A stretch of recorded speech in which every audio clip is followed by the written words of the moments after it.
ধ্বংসস্তূপে আলো ছড়াচ্ছে গাজার নিউটন।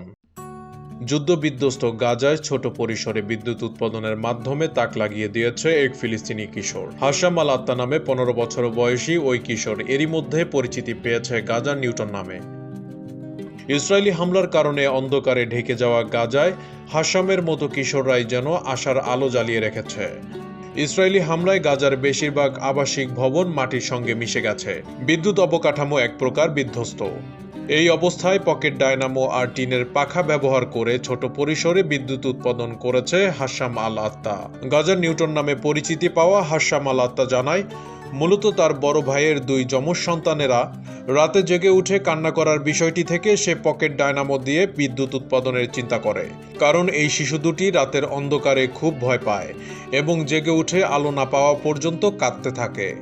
কিন্তু এখন তারা জাগলেই আলো দেখতে পায় এবং খুব দ্রুত ঘুমিয়ে পড়ে। তারা এখন আর অন্ধকারে ভীত নয়। হাসামের মতে, আমার এলাকার সবাই আমাকে গাজার নিউটন বলে ডাকে। যুদ্ধের কারণে আমি যেখানে থাকি সেখানে কোনো বিদ্যুৎ নেই, তাই আমি আমার সাধ্যমতো এখানে আলো জ্বালানোর চেষ্টা করেছি।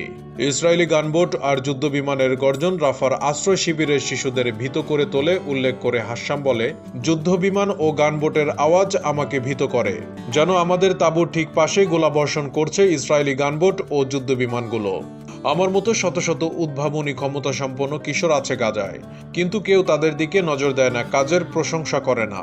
আমরা আমাদের স্বপ্নগুলো বাস্তবায়ন করতে চাই, যোগ করে সে আরও বলেন, গাজায় অবিলম্বে যুদ্ধ বন্ধে আরব বিশ্ব ও আন্তর্জাতিক সম্প্রদায়কে কার্যকর পদক্ষেপ নেওয়ার আহ্বান এই শিশুর।